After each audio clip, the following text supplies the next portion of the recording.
The Doncaster De La Hoya destroys the Romford Bull. Bosh. Bosh. I was thinking it's like a Chinese proverb.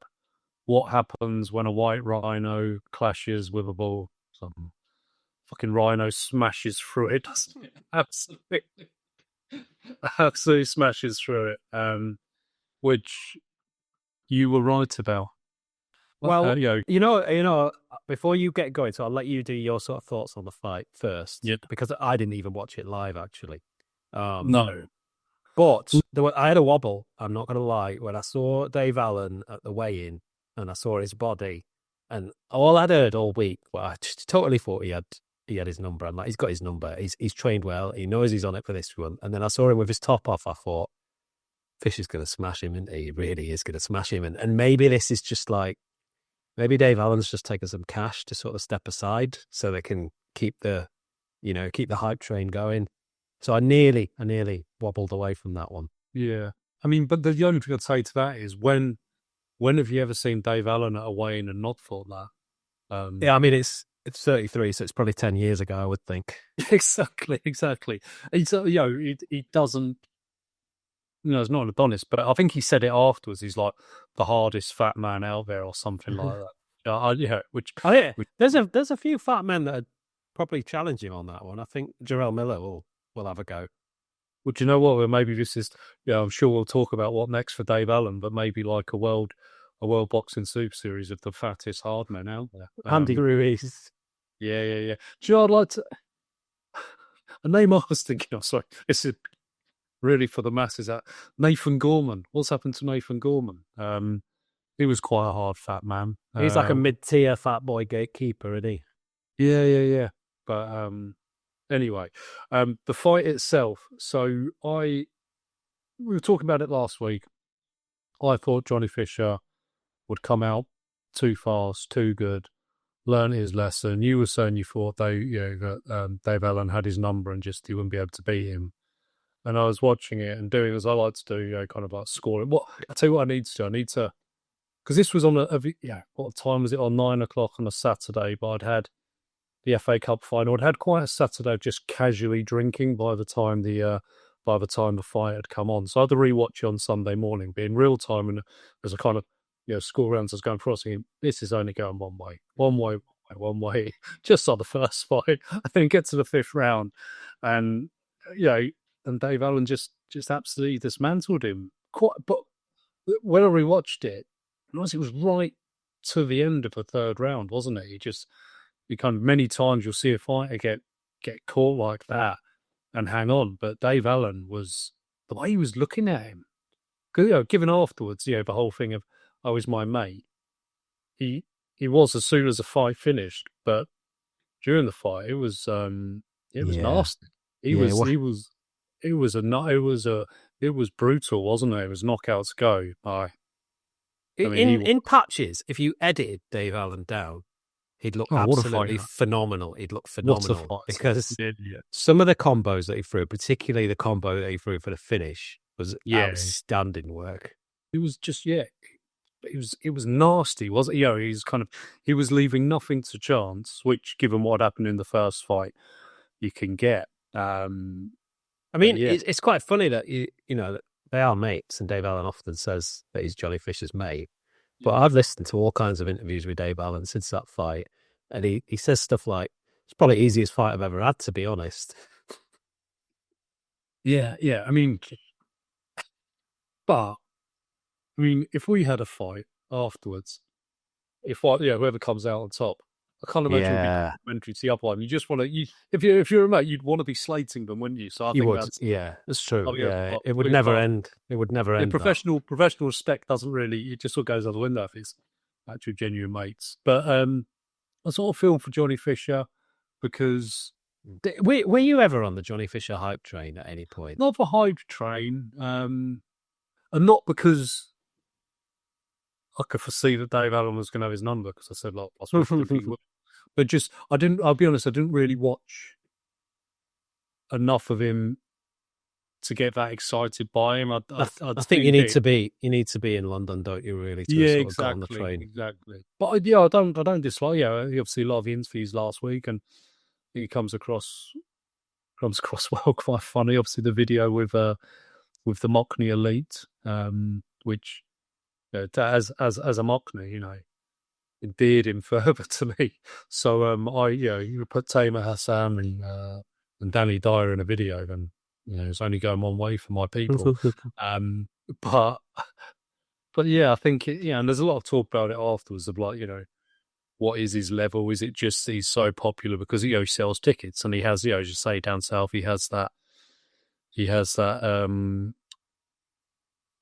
that fan base. So it, What do you think went wrong in the fight for Johnny Fisher?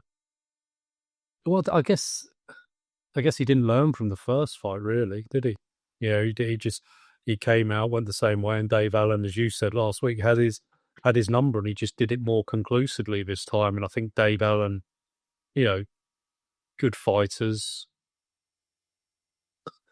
they learn when they fight people, don't they? Right, and they learn how Yeah, to get the better of them. And I think his experience showed, and maybe Johnny Fish's inexperience showed him that he thought because he came out all guns blazing as I thought he would do, but he just didn't get it out there because Dave Allen, probably better than he realised. I should explain the way I watched it. So I fell asleep because I'm on some fairly strong medication, and my wife woke me up the next day because she needed driving to work, and I had about half an hour before I needed to drive her to work.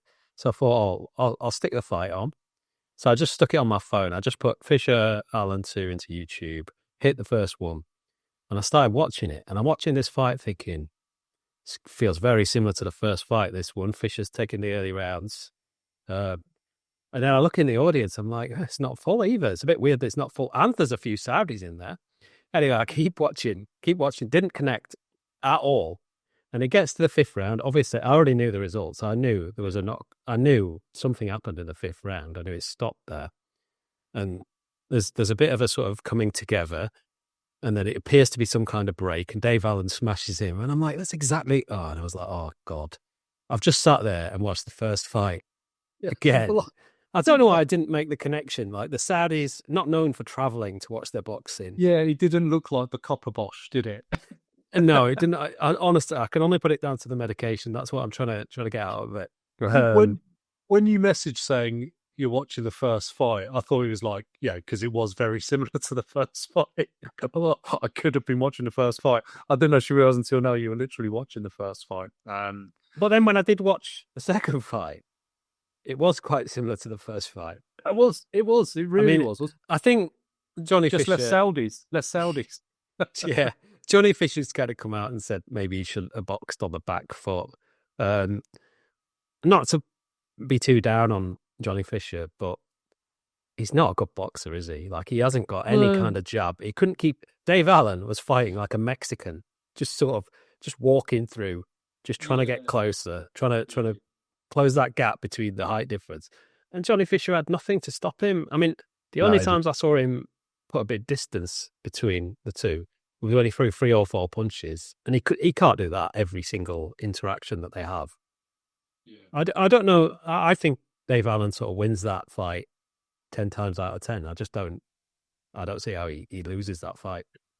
no, it's hard to see it now. Hard to see it now after. It's funny, isn't it? Because you're watching it and you're thinking, well, I'm watching it and I'm largely scoring the rounds and I'm thinking, well, Fisher's up, Fisher's up. Yeah, He's probably won, if not all four, 3 of 4 going yeah. into the fifth. I had him 3 out of the 4. It was off. And it's going all right for him.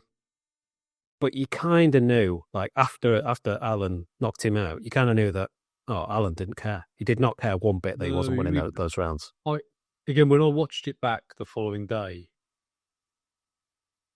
again knowing what happened, you're watching it thinking, this is it's all Fisher. It's all Fisher. Yeah, But yeah. when the knockout came, it still seemed inevitable, really. Again, easy to say after the event, but yeah, I think Dave Allen just as that level. I think it was the experience, maybe in 5 years' time, Johnny Fisher's doing that to the next Johnny Fisher, if you Do like. you, right? Do you think that will happen? Because I've been trying to think about what Johnny Fisher will do now. I mean, I don't think he should go in against Dave Allen. I think it'll be the end of his career if he goes in against Dave Allen again. No. I Um, d- what's quite interesting before we go on is Eddie Hearn walked in with oh, Johnny Fisher, and he walked out with Dave Allen. it was, I can't remember what I'd say. But full on Don King moment Yeah, there. yeah. Don King, just sort of like edging closer to the winner. I've always loved Dave Allen, and in fairness, he has obviously worked with Dave Allen. He didn't want Yeah, him yeah. to come back when he retired, and Max is likes him, but he was. But he was already talking about, the Dave Allen stories written, and it's like thinking, oh, there you go. Yeah, full on Don King, wasn't it? Yeah. So let's do each fighter where they go next. Johnny Fisher, I don't know. Like he needs someone he can just knock out. There's not a name there where I think I'd like to see him in there. I think he Well, so needs. you've got to assume he's just below British level now. I would Yeah, say. exactly, exactly. That's it. I don't think there's anyone in there who I'd say, right, I want to see him. Yeah, I don't honestly. Johnny Fisher, I'm not sure. Dave Allen, I'm excited about, but Johnny Fisher, I just think. Well, does Johnny Fisher? Does he go? Nathan Does Gorman. he? Nathan Gorman's as big a name as I'd want to put Johnny Fisher in with right now. No, genuinely. But does he? That's Does he? Like, what's the limit for Johnny Fisher? Because at the moment, I know everyone's been a bit down on him, but has he honestly got a future beyond sort of British level, or maybe, but because he's a ticket seller? Does he go and start knocking celebrities out? I hope not. Or actually, I would like to see Jake Paul get knocked out. So, but I mean, you've got to think now. You've got to think if he wants to make more money in his career. I mean, he's got his dad, who's obviously quite big on TikTok and Instagram and whatever. Yeah, He's got his sort of little catchphrase thing going on. He could make a lot of money with Misfits. it could do. But is that taking someone that's still got some prospects out of Yeah, boxing? I don't think that's fair to him. But in the same breath, I've got thoughts on who I'd like to see Dave Allen fight next. And the only thing I've got about Johnny Fisher is I don't want to see him fight Dave Allen next. That's no, genuinely, I haven't really kind of thought about what next for him. I mean, I think he will have to go back to sort of no-name boxers for a little Exactly, bit. that's it. Yeah. Just he'll have to get one or two of those under his because you're right. He will sell tickets, so you could put him in there with someone. But I don't think it's right after what's happened, particularly looking back now in the fullness of what happened in Riyadh as well. Because Dave Allen, he has got a few knockouts on his record, but he's not known to be a big puncher. He's not. Well, we were saying, wasn't it? Lucas Brown really was the one when you look at his record. So maybe it is Jarrell Lucas Brown Bowl. That's it. Mate. I'd like to see him in with Fraser Clark because if you remember that fight, Yeah, I mean, I don't know. fighters. Don't really know what happened with that fight He because get like a perforated ear. It just sort of stopped, didn't it? yeah. Also, Fraser Clark had got 2 points taken off for low blows. He was Did on. he? He was on the brink of getting Yes, out of yeah, that fight, wasn't he, yeah. Fraser Clark? Yeah, because it was one where the low blow came and Dave Allen's face was like, you look like, how that really hurt? Yeah, yeah. Stop it. Yeah, I would quite like to see that because I think that's good for both fighters. Helps Fraser Clark because, Dave Allen's stock's high. So victory over Dave Allen now would be worth more now than it was back then. Yeah, I just think Fraser Clark's he's looking a bit higher than that, I'd say. Well, yeah. I don't know. There's He's just sparked Tete has. in one round. He hasn't. No, yeah. David Adelaide hasn't fought Clark yet, has he? No, I think so. No. He fought Wardley and lost. They both lost to Wardley, didn't they? Yeah. Adelaide's obviously got to fight Jamie TKV again because that was a bit of a dodgy win, that one. Yeah. What is TKV's actual surname? Oh, God, I can never remember it. Whenever I see that name, I was thinking, That's why everyone calls him that. There's no other reason. Yeah, exactly. It just doesn't sit right with me that you just use initials as your surname. But anyway, I um, think Dave Allen. So he's got a two fight deal with Matchroom now. Yeah, already, yeah. So it's 2 fights with Matchroom. He seems to be sort of saying, "I just want to go back to Doncaster and fight someone rubbish." And just have a because he trains fighters, doesn't he? As well, he's a trainer as well as a fighter now.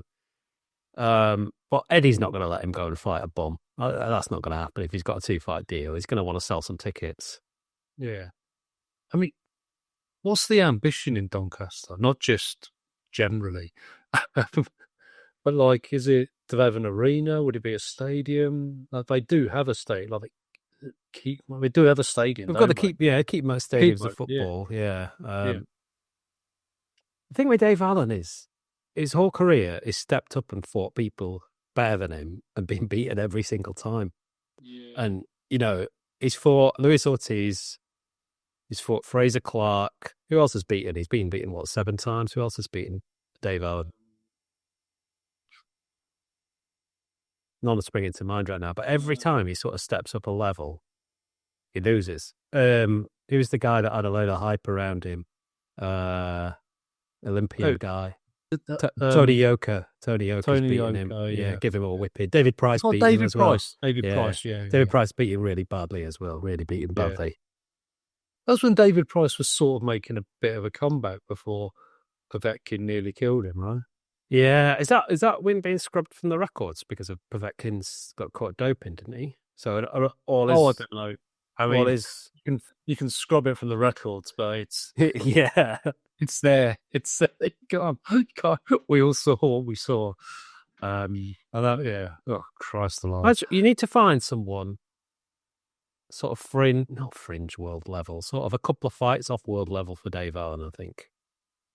Yeah. I'd like to see him fight Fraser Clark again because I think Fraser I would. Clark. I would, and also, yeah, we you were joking about Baby Miller, Jarrell Baby Miller. That would be hilarious. Like in the whole package would be awesome. Um, it's it's a shame, and timings wise, it would be great that Fabio Wardley fight. That would be awesome to watch. Those two, that'd Yeah, be a yeah. great war.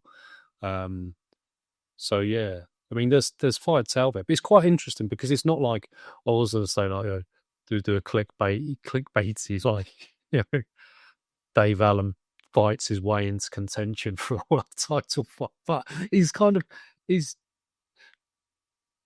he's hard to say. Is he hard to place, or is there just this tranche of British domestic fighters now where you could have really good tear ups? So, Yeah, I mean, he or, could go in with David Adelaide, I suppose. yeah, Could go in there.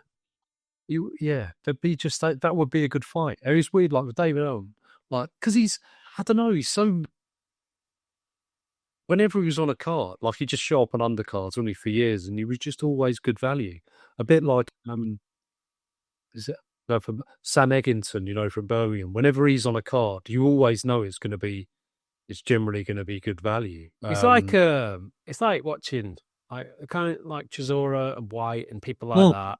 They're always going yeah, to throw their bombs no matter what happens. They're never going to dance around and make it a dull fight. I mean, exactly. They're not going to box. They're not White's going to had a box. couple of stinkers, but yeah, Yeah, that's he, just because he he's does been. try.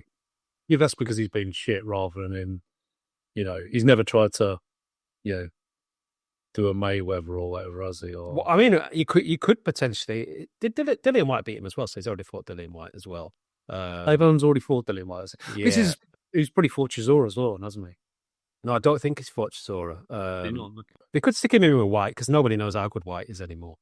White needs somebody to sort of gauge his level. But you know what? That would sell. That's like top of the bill of the O2, isn't it? It's pretty big, that, yeah. That is, yeah. And Dillian. I don't know. I'd fancy now because White. What did he fight? Christian Hammer in his comeback fight in Ireland that nobody Yeah, watched, and then yeah. he's fought Tete where he didn't look good. Was that his last fight, Tete? Yeah, he needs and he did. What did he do? He did quite a few rounds with Tete before he Yeah, won that. yeah. So there's yeah, you don't know, and it could be it'd be worth throwing him in there in that. I'd like to see that because that's a big domestic fight. because Dave Allen's a domestic fighter, right? In terms of his Yeah, yeah, audience, you can't. Jarrell Baby Miller, we still say him, but that's because Baby Miller he can sell a fight, right? yeah, yeah, yeah. You need someone who can sell a fight for that Donny one. Um, yeah, Dillian White or Big You Baby know Miller. what? All we found out here is that there's loads of people that Dave Allen could fight. There's loads. And we wouldn't put any of them in Johnny Fisher. Yeah. No, I mean, you just could not stick Johnny Fisher in with any one of those names, really. No, none of those names you've mentioned now. But again, Johnny Fisher's 26. He'll come again, or he won't, but he could. He feasibly could. He'll have learnt a lot. He's awkward to watch, and he stands upright. His jab's rubbish. His jab is Yeah, absolutely terrible. He just holds his arm out. I'm surprised the ref wasn't telling him. He holds his arm in the yeah, face. His jab he's like just it's non-existent in a lot of yeah, instances. yeah. No, I think he's. I reckon you. you might see Johnny Fisher switch trainer now after that fight. Who is his trainer again? It's Mark Tibbs. Mark Tibbs. Okay, yeah. By the way, Dave Allen. I love Jamie Moore. Who is the guy who's in the corner with Jamie Moore in the Baker Boy hat? I don't know. Just looks like. Whenever I see him, I just think that's what a corner man should look like. Yeah, he's got the Baker Boy hat on, but the rest is like a t-shirt, like a Fruit of the Loom t-shirt or something like that. It's just like he's got one item of clothing. I don't know who he is. I love his face. So, what are you describing? What a sort of corner man should look like? What would your description be? Because I've been watching all the Rocky movies fairly recently. Well, yeah, I guess there's a whatever his name is in Rocky. Paulie, like Paulie. Yeah, Paulie. Yeah, that's it. That's what they should look. I agree. Yeah, they should look exactly. like Paulie. Yeah. So it's when I see that hat, it just makes me feel that adds to the whole aura. You don't want to feel like a corner man is a professional person. You want to feel like they've got a job, manual labor. Yeah. He's a mate of a mate. Like he's either a mate of a trainer or a trainer's brother-in-law or a trainer's wife's cousin, something. And they're holding a spitball for the night. Yeah. They're there as a favour, which is unfair because I'm sure there are. I know there are some cutsmen who are absolute wizards of their craft and all that stuff. But yeah, for me, give me a Baker Boy hat, throw me in there. I'll be.